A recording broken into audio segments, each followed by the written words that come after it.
Welcome to TJ9 News.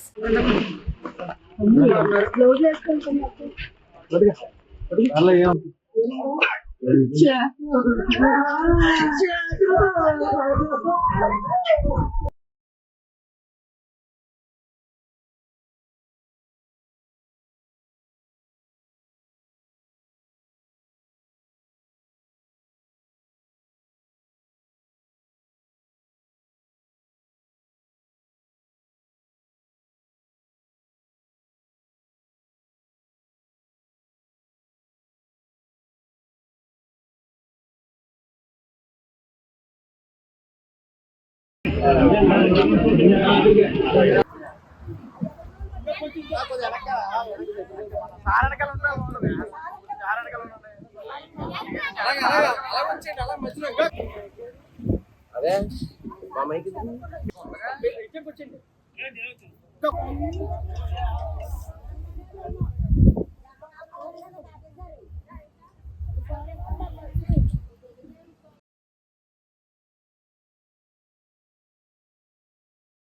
ఈరోజు Rajahmundry SP office దగ్గర మన ఎస్పీ గారికి ఒక మెమోరాన్ని ఇవ్వడం జరిగిందండి.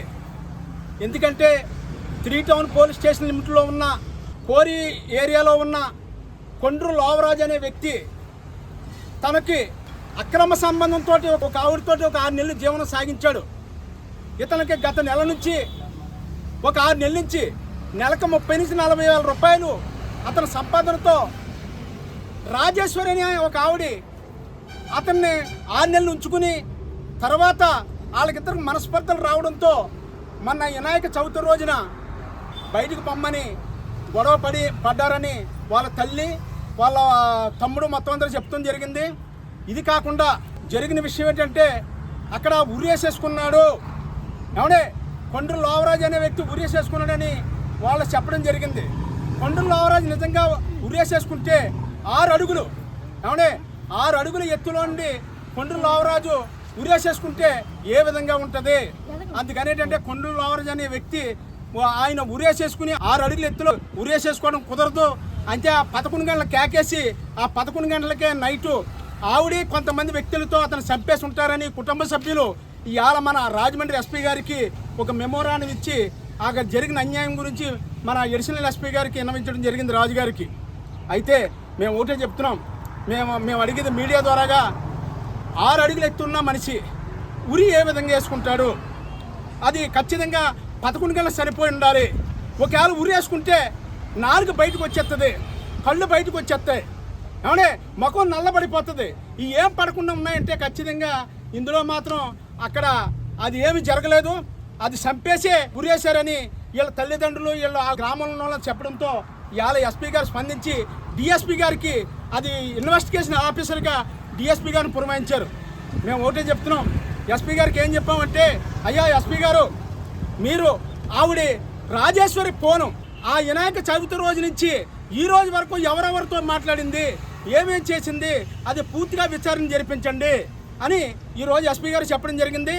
దాని మీద కాకుండా ఆ ఉరి ఏ విధంగా వేసుకుంటాడో ఆ వీడియో కూడా చూడండి. ఉరి వేసుకున్న మనిషికి అయితే తలకాయ ఖచ్చితంగా ముఖం మాడిపోతుంది.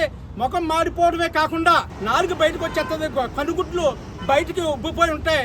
ఉరేసుకున్న మనిషి లక్షణాలు అయ్యండి అని మన ఎస్పీ గారితో చెప్పడంతో ఎస్పీ గారు వెంటనే స్పందించి సౌత్ జోన్ డిఎస్పీ గారికి ఎంక్వైరీ అధికారిగా ఆయన పురమాయించడం జరిగింది. దయచేసి మన సోదరులందరూ కూడా ఆలోచించండి. ఇటువంటి జరిగేటప్పుడు సమిష్టిగా పోరాటం చేయాలి. పోరాటం చేసి పోలీసులకి సహకరించినట్లయితే మనకు 100% న్యాయం జరుగుతుంది.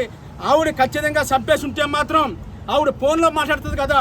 రాత్రి 11 గంటలు జరిగేటప్పుడు ఎవరెవరితో ఫోన్లో మాట్లాడింది ఆవిడ, ఎవరెవరితో ఫోన్లో మాట్లాడింది? ఆవిడకి 4 ఫోన్లు ఉన్నాయంట. ఈ 4 ఫోన్లో ఖచ్చితంగా ఈ 4 ఫోన్ల దగ్గర నుంచి ఎవరెవరితో మాట్లాడి ఉంటారు. ఆ మాటలన్నీ కూడా మేము రికార్డ్ చేసి దర్యాప్తులో ఖచ్చితంగా యాక్షన్ తీసుకుంటాం. అన్యాయం జరిగితే మాత్రం అటెంప్ట్ మర్డర్ కేసు కట్టి దర్యాప్తు చేస్తామని మన ఎస్పీ గారు ఈరోజు చెప్పడం జరిగింది. అందుకని దీని మీద మీరు అందరూ సమన్వయం పాటించి మన పోలీస్ డిపార్ట్మెంట్ ఎవరు వచ్చిన వాళ్ళందరికీ కూడా మద్దతు తెలిపి మీకు అక్కడ ఏం అయితే జరిగినాయో, ఏ విషయాలు అయితే జరిగినాయి, ఈ విషయాలన్నింటి మీద కూడా మీరు పూర్తిగా సహకరించాలని ఎస్పీ గారు చెప్పడం జరిగింది. దానికంతా మీరు అందరూ కూడా సహకరించినట్లయితే ఈ కుటుంబానికి, కొండ్రువాళ్ళ కుటుంబానికి ఖచ్చితంగా న్యాయం జరుగుతుంది. న్యాయం జరిగే వరకు కూడా కాలనీలో ఉన్నవారు ప్రతి ఒక్కరూ కూడా ఈ కుటుంబానికి ఎన్నిదన్నుగా ఉండాలని మీడియా ద్వారా తెలియజేస్తున్నాను. నా పేరు పెద్దింటి వెంకటేశ్వరరావు, తెలుగు జనతా పార్టీ జాతీయ అధ్యక్షుడిని.